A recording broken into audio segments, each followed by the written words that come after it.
Halo, kita ketemu lagi dalam video yang kedua. Kita akan melanjutkan pembahasan kita mengenai surat Galatia. Dalam video yang pertama, kita sudah membicarakan mengenai alasan Rasul Paulus menulis surat Galatia dan juga siapakah pembaca surat Galatia. Dan hari ini kita akan mendiskusikan mengenai kapankah surat Galatia dituliskan. Nah, tentu untuk kita menentukan kapankah surat Galatia dituliskan, kita harus menentukan terlebih dahulu siapakah orang-orang Galatia yang dimaksudkan oleh Rasul Paulus. Nah, jika yang dimaksudkan Rasul Paulus dalam melalui suratnya yang disebut orang-orang Galatia menunjuk kepada orang-orang percaya yang yang pernah menerima berita Injil secara langsung dari Rasul Paulus, maka orang-orang Galatia pasti menunjuk kepada orang-orang yang dilayani Paulus di Listre, di Derbe ataupun di Iconium. Dan jikalau memang ini adalah orang-orang yang menjadi pembaca surat Galatia, dan jika kita membandingkan dengan surat Galatia, nampak sekali Rasul Paulus menuliskan surat itu tidak lama setelah Rasul Paulus melayani mereka, memberitakan Injil, dan kemudian tumbuh ajaran yang tidak benar atau melawan ajaran Injil yang benar yang Rasul Paulus sampaikan. Nah, itulah sebabnya kalau kita mengikuti runtutan kronologis ini, kita dapat menyimpulkan ataupun kita dapat menentukan kurang lebih penulisan surat Galatia adalah sekitar tahun 49 atau 50. Nah, jadi surat Galatia termasuk surat pertama yang Rasul Paulus tuliskan.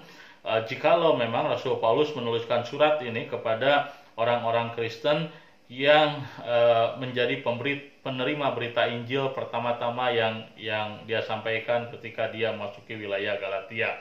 Nah, tetapi jikalau kita percaya atau kita mengikuti teori bahwa surat Galatia dituliskan kepada orang-orang Kristen secara umum di wilayah Galatia, maka surat Galatia lebih fleksibel di dalam waktu penulisannya. Sebagian ahli percaya bahwa surat Galatia kalau dituliskan kepada orang-orang Galatia secara umum sangat memungkinkan itu ditulis setelah Rasul Paulus lama setelah Rasul Paulus memberitakan Injil di wilayah Derbe, Listra, dan Iconium, dan bisa saja surat ini dituliskan sekitar tahun 55 atau 55 setidaknya dan seterusnya. Nah, jadi ada dua teori berbeda. Nah, tetapi jikalau kita membandingkan surat Galatia dengan Kisah Rasul pasal 15, dalam Kisah Rasul pasal 15 kita membaca bahwa di sana terjadi sebuah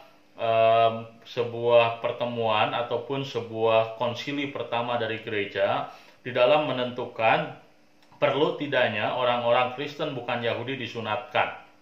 Dan kita membaca di dalam Kisah Rasul pasal 15 di sana bahwa para rasul memutuskan bahwa jemaat non-Yahudi tidak perlu disunatkan. Nah, jikalau kita membandingkan dengan surat Galatia, dalam surat Galatia kita menemukan bahwa surat ini sepertinya jauh lebih masuk akal dituliskan sebelum pertemuan konsili di Yerusalem. Kenapa? Karena kalau memang konsili di Yerusalem sudah terjadi, maka peristiwa dalam jemaat Galatia tidak akan terjadi juga, karena sebuah keputusan sudah diambil di dalam gereja bahwa orang-orang Kristen yang bukan Yahudi tidak perlu disunatkan. Sementara dalam surat Galatia kita membaca ada tuntutan bahwa orang-orang Kristen bukan Yahudi harus disunatkan.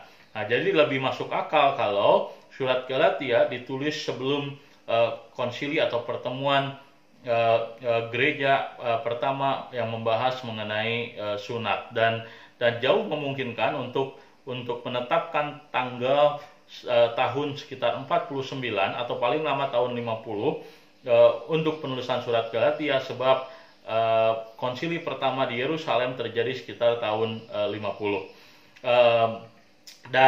Dan menurut saya posisi ini jauh lebih baik dan memiliki bukti-bukti yang mendukung untuk menetapkan surat Galatia sebagai surat yang ditulis Paulus sebagai tulisan yang paling awal.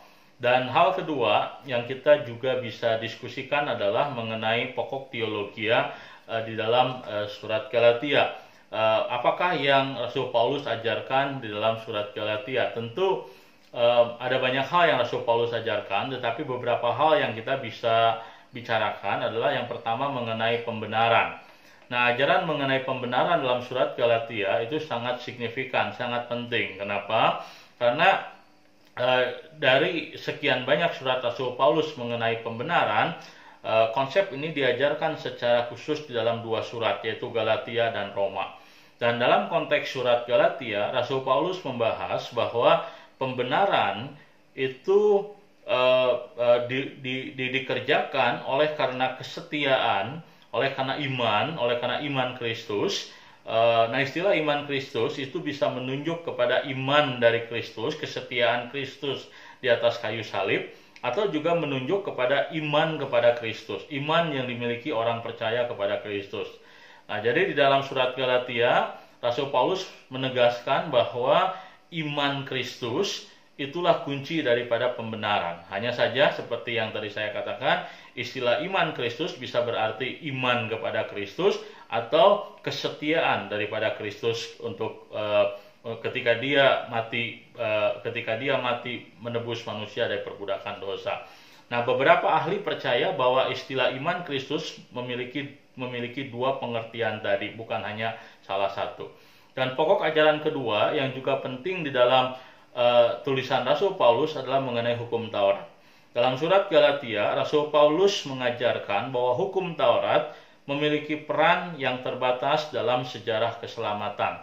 Nah, kita sudah membicarakan mengenai pokok ini di dalam pokok ajaran Rasul Paulus tentang hukum Taurat, bahwa dalam surat Galatia, Paulus mengatakan bahwa hukum Taurat berperan sebagai paidagogos, sebagai seorang pembimbing yang dibutuhkan hanya sampai dalam jangka waktu tertentu. Nah, itulah pokok ajaran kedua yang penting yang Rasul Paulus ajarkan. Dan pokok ajaran ketiga yang juga penting adalah Rasul Paulus membicarakan mengenai kesetaraan umat Tuhan, status umat Tuhan, baik Yahudi ataupun bukan Yahudi. Rasul Paulus menegaskan konsep in Christ atau di dalam Kristus sebagai kunci kesejatian umat Tuhan. Seseorang menjadi umat Tuhan bukan karena dia berdarah Yahudi, bukan karena dia memiliki latar belakang dengan kebudayaan tinggi seperti orang Romawi dan Yunani, tetapi seseorang menjadi umat Tuhan oleh karena dia ada di dalam Kristus. Dan hal yang ketiga yang Rasul Paulus tekankan dalam surat Galatia adalah tanggung jawab orang percaya sebagai umat Tuhan. Dalam surat Galatia, Rasul Paulus menuliskan mengenai buah-buah roh, mengenai berbagai aspek yang penting di dalam kehidupan orang percaya sebagai respon dia sebagai orang yang menerima anugerah Allah. Itulah pokok bahasan kita tentang surat Galatia, dan saya berharap pembelajaran kita terhadap surat Galatia akan membuahkan pengertian-pengertian yang memperkaya kita. Tuhan memberkati.